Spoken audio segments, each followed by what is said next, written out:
That's how I know that I'm unstoppable.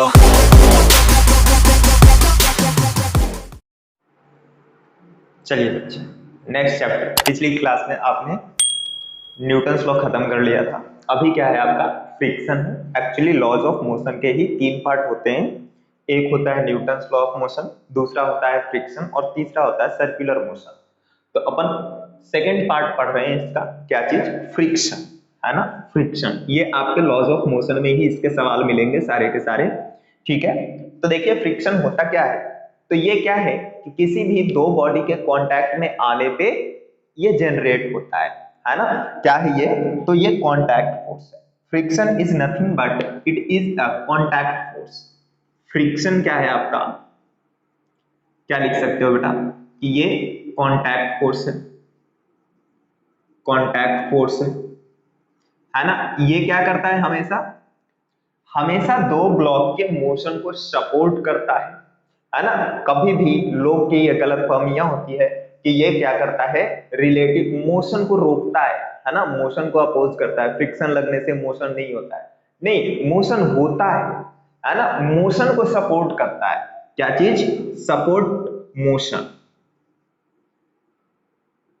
Support motion को support करता है बेटा। और क्या करता है, अपोज अपोज रिलेटिव मोशन। क्या चीज, relative motion between two surfaces, इसको ये अपोज करता है ना। फ्रिक्शन जो होता है, relative motion between two surfaces जो होता है, सरफेसेस जो होता है उसको अपोज करता है ये नहीं कि क्या कर दिया कि मोशन को सब अपोज कर दिया, नहीं। जैसे देखिए आप क्या जानते हो कि जैसे ये कोई एक ऑब्जेक्ट है ना, इस सरफेस पे ये ऑब्जेक्ट रखा हुआ है। तो आप तो ऐसा देख रहे हो ना, आप तो ऐसा देख रहे हो कि ये ऑब्जेक्ट रखा हुआ है, ये मास का इस सरफेस पे रखा हुआ है। अरे आप ऐसा भी तो देखो कि क्या है, ये रेस्ट में अगर रखा हुआ है, ये अगर रेस्ट में है तो ये रेस्ट में क्यों है। तो देखिए होता क्या है कि इन दोनों के बीच का जो सरफेस है वो सरफेस कुछ इस तरह से होते हैं बेटा। ये अगर हम माइक्रोस्कोपिक लेवल पे देखते हैं तो ये इस तरह से होते हैं, और इनका भी सरफेस जो है वो इस तरह से होता है। तो आपका जो फ्रिक्शन होता है वो इंटरलॉकिंग के कारण डेवलप होता है, इंटरलॉक होते हैं, है ना। तो अब जैसे ही मान लो नीचे वाला ये वाली जो ब्लॉक है बेटा, ये वाली जो ब्लॉक है, ये एम, कैपिटल एम मान लिए इसको। तो ये ब्लॉक अगर आगे जाएगा, ये ब्लॉक अगर आगे जाएगा तो इसको आगे ये पीछे छूटना चाहेगा, ये क्या हो जाएगा, पीछे छूटने लगेगा। लेकिन पीछे नहीं छूटने देगा आपको, जैसा कि दिख रहा है क्या चीज, इंटरलॉकिंग वाली कंडीशन, कि अगर इस पे एफ फोर्स लग रहा है, इसमें आगे ये आगे जा रहा है, तो ये क्या होगा, इस इंटरलॉकिंग के कारण ये आगे जाता है बेटा। इंटरलॉकिंग के कारण ये आगे जाता है, मतलब इसमें जो फ्रिक्शन आएगा वो आगे की तरफ आएगा, है ना। फ्रिक्शन किधर आएगा, आगे की तरफ। ये रिलेटिव मोशन होने को अपोज करता है, रिलेटिव मोशन नहीं होने देता है, लेकिन मोशन तो साथ साथ करवाता है बेटा। ये अगर आगे जा रहा है, इस पे आप कोई फोर्स नहीं लगाओगे, फिर भी देखोगे कि ये आगे जाएगा। ये आगे जाने का क्या मतलब है, ये आगे जाने का ये मतलब है कि फ्रिक्शन कहेगा कि भाई मैं भी हूं इधर, मेरे को भी ध्यान में रखो, है ना।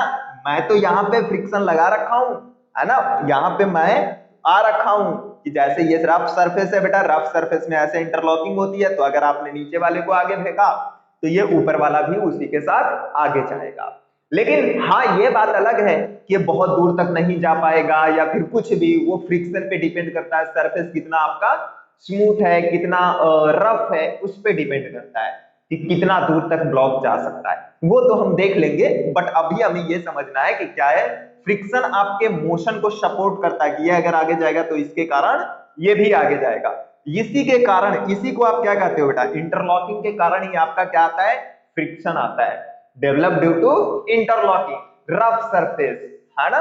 ओके, अब ये समझ आ गया कि ये फ्रिक्शन के कारण कोई भी ऑब्जेक्ट आगे जाता है, मतलब मोशन होती है उसके अंदर में, जबकि रिलेटिव मोशन को अपोज करता है फ्रिक्शन। फ्रिक्शन क्या करता है, रिलेटिव मोशन को अपोज करता है। जैसे आप चलते हो तो देखो वहां पे अगर देखो, एक होता है क्या, नॉर्मल सरफेस पे अपन चल रहे हैं, और एक होता है ऑयल वाले सरफेस पे। तो ऑयल वाले सरफेस पे चलते हैं तो अपन को बड़ा मजा आता है, गिरते हैं है ना, एक ही बार पीछे से ठप ये फूट जाता है, मजा आ जाता है ना। तो वहां पे क्या है आपका फ्रिक्शन वहां पे अवेलेबल नहीं था, उस कारण से क्या हुआ, रिलेटिव मोशन हो गया। सरफेस स्मूथ था, इस कारण से वहां पे क्या हो गया, रिलेटिव मोशन हो गया। अब रिलेटिव मोशन हो गया तो वहां पे क्या हुआ, आपके फ्रिक्शन मोशन हुआ ही नहीं, है ना, मोशन को सपोर्ट ही नहीं किया उसने, क्योंकि वहां पे फ्रिक्शन ही नहीं प्रेजेंट था, तो आप चल नहीं पाए। लेकिन वही रफ सरफेस पे अपन आसानी से चलते हैं, क्योंकि रफ सरफेस पे फ्रिक्शन अवेलेबल होता है, तो हम जैसे जैसे चलते हैं वैसे वैसे फ्रिक्शन लगता है ना, फ्रिक्शन लगने के कारण हम चल पाते हैं। तो मोशन को सपोर्ट करेगा, रिलेटिव मोशन को अपोज करेगा। काफी है इतना, है ना। आपके पास क्या होता है बेटा, दो टाइप के फ्रिक्शन होते हैं, कौन कौन से, एक होता है स्टैटिक फ्रिक्शन और दूसरा होता है काइनेटिक फ्रिक्शन। क्या चीज बेटा, स्टैटिक फ्रिक्शन, ये कब आता है, तो ये आता है आपका व्हेन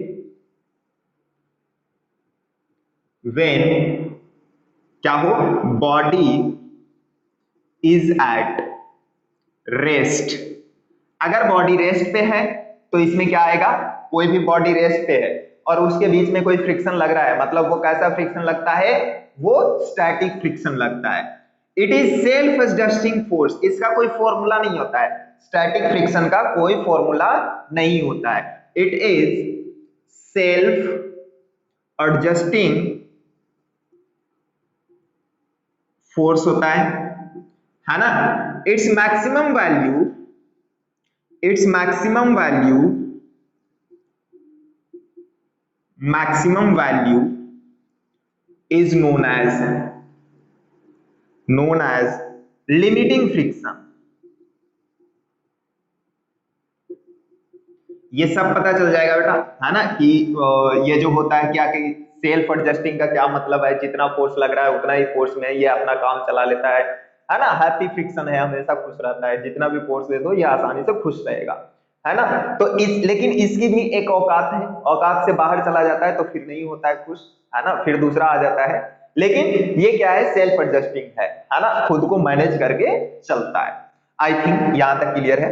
और लिमिटिंग फ्रिक्शन को जो वैल्यू होता है Fn is equal to mu S into N होता है, ये सभी लोगों ने पढ़ा होगा बेटा, म्यू एस इंटू एन। दूसरा फ्रिक्शन कौन सा है, तो दूसरा है आपका काइनेटिक फ्रिक्शन। कब आएगा, है ना, जैसे देखिए ये आपका दूसरा फ्रिक्शन हो गया kinetic friction. Kinetic friction when of there is when there is relative motion। अगर रिलेटिव मोशन हो रहा है बेटा तो वहां पे आपका क्या आएगा, काइनेटिक फ्रिक्शन आएगा। जहां पे रिलेटिव मोशन नहीं हो रहा है, मतलब ऑब्जेक्ट रेस्ट पे है, वहां पे आपका क्या आएगा, स्टैटिक फ्रिक्शन आएगा। जहां पे आपका रिलेटिव मोशन हो रहा है वहां पे कौन आएगा, काइनेटिक फ्रिक्शन आएगा, है ना। तो ये काइनेटिक फ्रिक्शन है, रिलेटिव मोशन है तो, है ना। तो ये क्या हो जाएगा आपका, एफ के जो होता है बेटा वो होता है mu K into N. F के is equal to mu K into N, इसकी वैल्यू होती है। स्टैटिक फ्रिक्शन की वैल्यू कुछ पता नहीं है बेटा, इसका जीरो से लेके एफ स्टैटिक की वैल्यू कुछ भी हो सकता है, कुछ भी मतलब म्यू एस इंटू एन तक हो सकता है, म्यू एस इंटू एन तक होता है, इससे ज्यादा नहीं होता है। आई थिंक इतना आप लोगों को क्लियर है। चलिए आगे देखते हैं, है ना, आगे देखते हैं। तो जैसा कि आप लोगों ने देखा ये, है ना, देखिए काइनेटिक फ्रिक्शन में अपन फ्रिक्शन की डायरेक्शन कैसे लेंगे, है ना, फ्रिक्शन की डायरेक्शन कैसे लिया जाता है, तो वो आपको सवाल से धीरे धीरे पता भी चल जाएगा। वैसे भी देखिए कि जैसे मान लो आपको फ्रिक्शन का डायरेक्शन निकालनी है, ये आपका एक ब्लॉक ये है, ये ऐसे आप सरफेस है और आपका ये ब्लॉक रखा हुआ है, ये ब्लॉक का मास m है, मान लो ये v वेलोसिटी से आगे जा रहा है, ये v वेलोसिटी से आगे जा रहा है।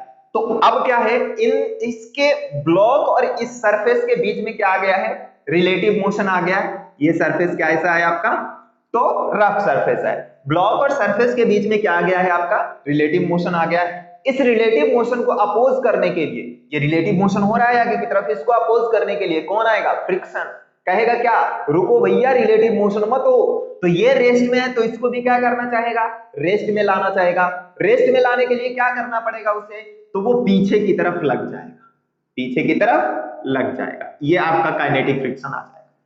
स्टैटिक फ्रिक्शन रहेगा तो ये अगर नहीं रहा तो फिर स्टैटिक फ्रिक्शन लगेगा, है ना, स्टैटिक फ्रिक्शन लगेगा। जैसे ये आपका ऑब्जेक्ट है बेटा, यहाँ पे ये ऑब्जेक्ट रखा हुआ है, एम मास का है और ये रेस्ट पे है, तो रेस्ट पे है तो ये रेस्ट पे क्यों है, रेस्ट पे क्यों है, क्योंकि इस पे कोई फोर्स लग रहा है। कौन सी फोर्स, तो ये इस पे स्टैटिक फ्रिक्शन लग रहा है, कितना, तो mu S into N, maximum friction लग रहा है ना, मैक्सिमम, है ना, कुछ भी लग सकता है, म्यू एस इंटू एन तक लग सकता है, मैक्सिमम तक लग सकता है, ठीक है। तो ये आपके पास एफ एस मैक्स, इसको लिख दो, मैक्सिमम जो फ्रिक्शन लगेगा वो म्यू एस इंटू एन लगेगा। तो ये आपके पास क्या था, थोड़ा सा कह सकते हो कि डायरेक्शन वगैरह का कहानी था।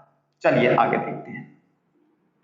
अब इस पे कुछ और ज्यादा थ्योरी की काम नहीं होती है बेटा अपन को, है ना, as you know it's a crash course.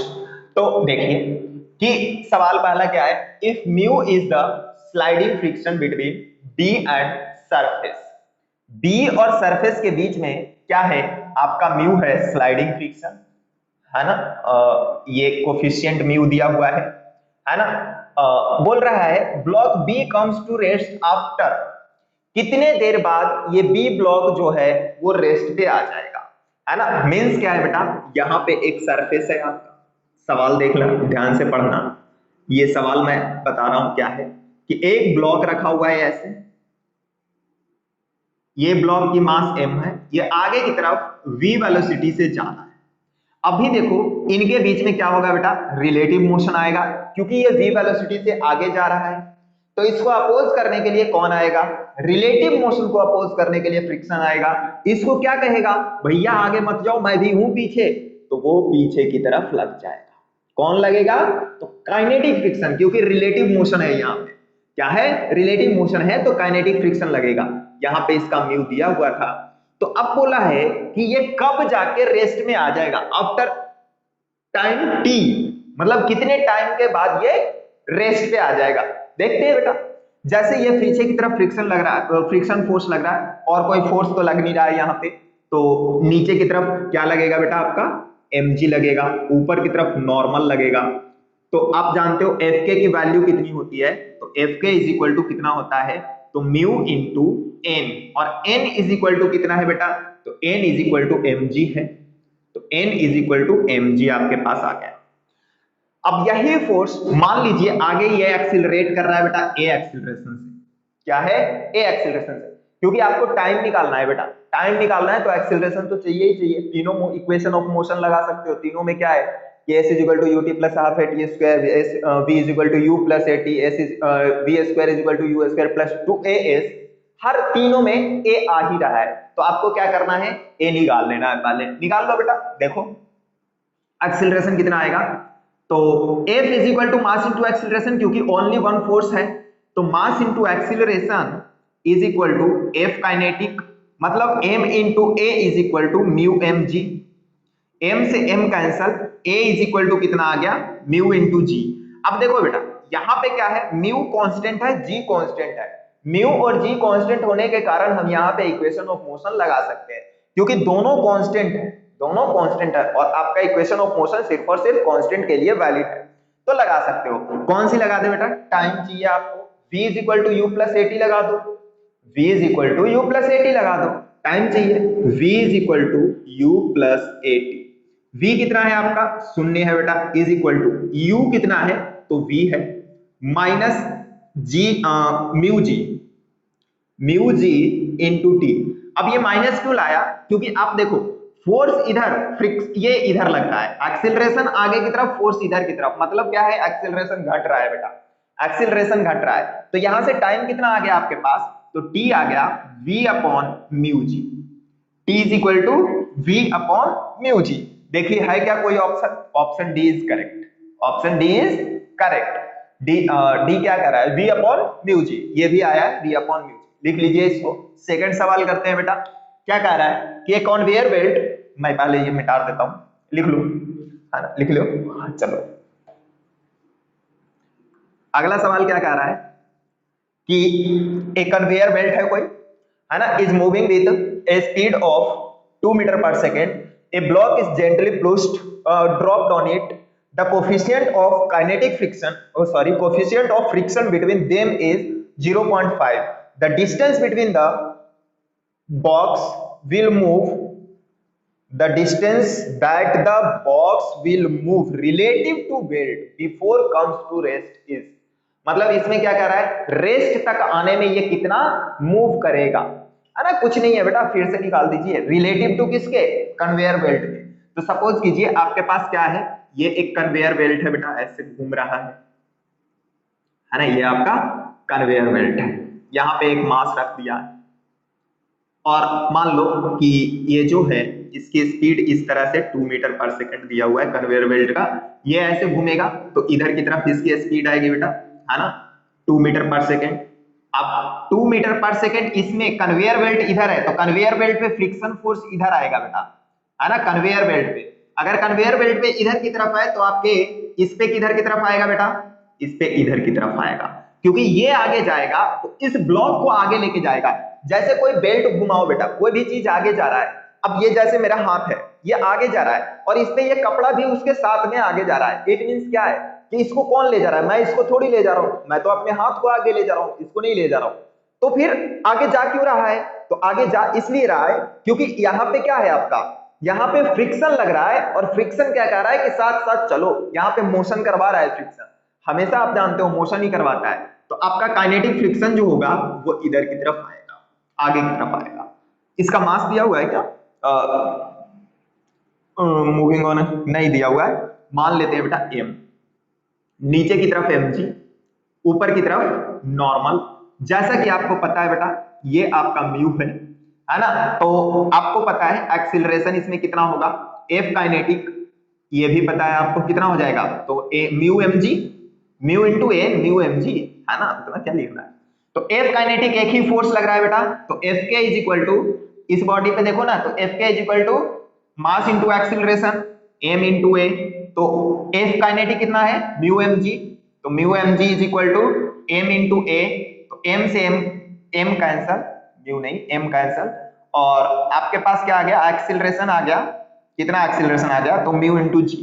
फिर से कांस्टेंट एक्सीलरेशन आया है बेटा, फिर से आपका constant acceleration mu into g आया है। पूछा क्या है, तो ये पूछा है कि डिस्टेंस कितना चल लेगा, तो डिस्टेंस कैसे निकालोगे, एक्सीलरेशन आपको पता है, तो डिस्टेंस निकालने के लिए आप क्या करोगे, तो फिर से v square is equal to u square plus 2as लगा दो। इसमें टाइम जरूरत नहीं है बेटा, टाइम आपको दिया भी नहीं है और टाइम वाली इक्वेशन भी यूज मत करो। तो v square is equal to u square plus 2as। अब v कितना है बेटा, v फाइनल वेलोसिटी 0 बोल रहा है, इज इक्वल टू u कितना दिया हुआ है, तो u दिया हुआ u square minus 2a, a कितना है, तो mu into g into s, तो ये कितना आ गया, तो u square upon 2 mu g is equal to S. Belt पे वेलोसिटी इधर बेटा, तो रिलेटिवली अगर मैं बेल्ट पे ही बैठ जाऊं, बेल्ट पे ही बैठ के देखूं, तो इस पे वेलोसिटी किधर आएगा, इधर की तरफ 2 मीटर पर सेकेंड।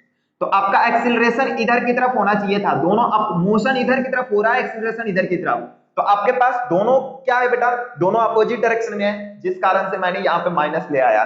तो ये आपके पास s की वैल्यू आ गई। अब s की वैल्यू में वैल्यूज पुट कर दो बेटा, तो s इज इक्वल टू कितना आ जाएगा आपके पास, तो u कितना है 2 मीटर मतलब 4 डिवाइड बाई 2 इंटू म्यू कितना है हाफ, 0.5 है ना हाफ, हाँ, इंटू g कितना है 10, तो 2 से 2 कैंसल मतलब 0.4 मीटर आ गया। s इज इक्वल टू कितना आ गया 0.4 मीटर। करना कुछ नहीं था आपको, बस ये समझना था कि ये कैसे कैसे हुआ। देखो कन्वेयर बेल्ट ऐसे मूव कर रहा था, डायग्राम में आपको बना के दिखाया हुआ है, ऐसे मूव कर रहा था, तो ये यहाँ पे वेलोसिटी ऐसे होगा कन्वेयर बेल्ट का। अब क्या करो, कन्वेयर बेल्ट पे ही बैठ जाओ, दोनों के बीच में फ्रिक्शन है बेटा, फ्रिक्शन है तो क्या होगा कि मतलब रफ सरफेस है तो फ्रिक्शन आएगा। तो इस पे अगर बैठ के देखूं तो इस ब्लॉक के पास इधर की तरफ वेलोसिटी है, इधर की तरफ, अगर इस पे बैठ गए तो इसके रेस्पेक्ट में ये आगे इधर की तरफ जा रहा है, बेल्ट के रेस्पेक्ट में ये आगे की तरफ जा रहा है। इसको रोकने के लिए फ्रिक्शन किधर आएगा, पीछे की तरफ, पीछे की तरफ फ्रिक्शन आया। अब एक्सीलरेशन फोर्स इधर की तरफ है तो एक्सीलरेशन भी इधर, जबकि मोशन इधर हो रहा है, तो दोनों अपोजिट डायरेक्शन में है, एक्सीलरेशन क्या हो रहा है, घट रहा है, निगेटिव एक्सीलरेशन है। ठीक है, तो आपको एफ के निकाल लेना है और वहां से एक्सीलरेशन आ जाएगा और v square is equal to u square plus 2as लगा के वहां से s निकल जाएगा। सिंपल, इतना ही करना है आप।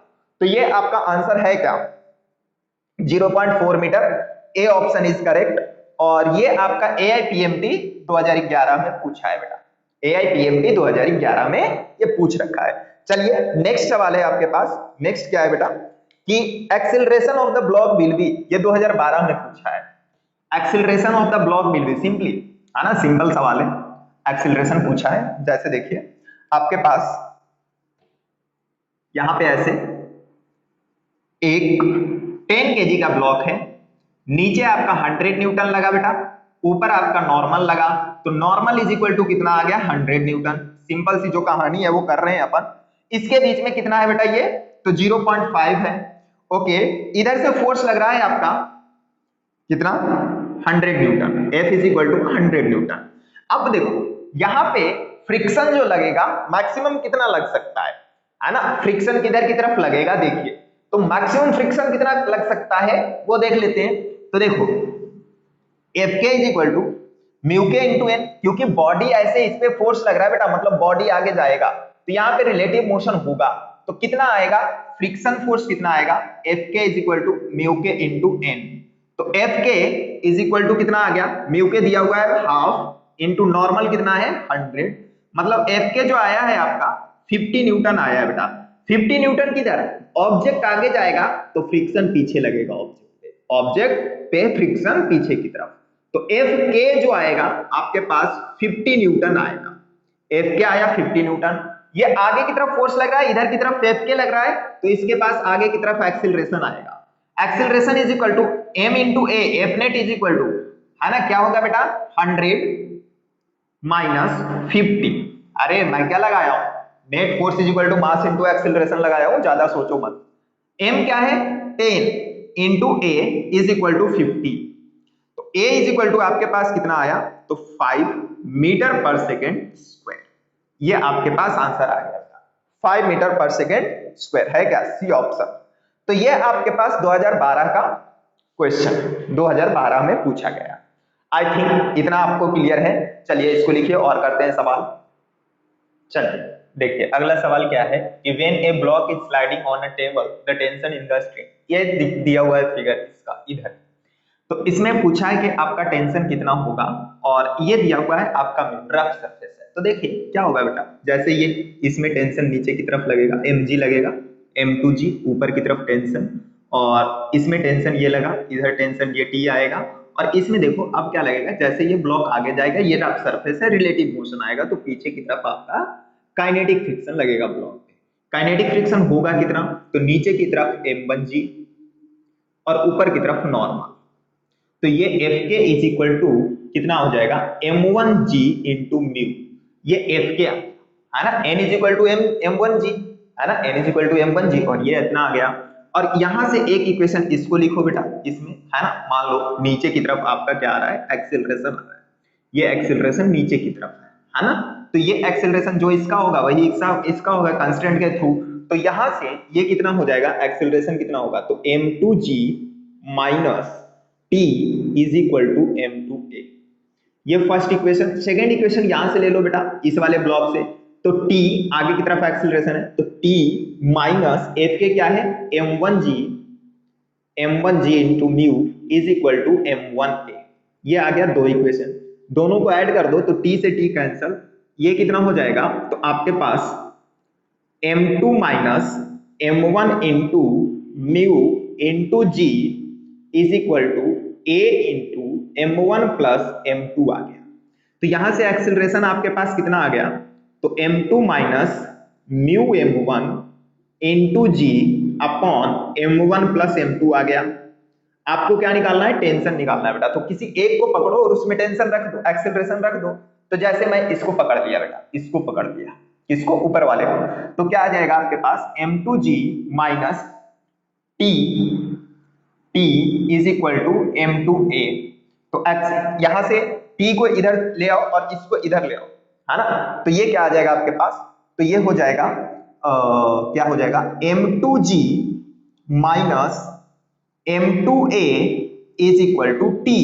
तो m2g minus m2 into a, m2 minus mu m1 into g upon m1 plus m2 is equal to T आ जाएगा।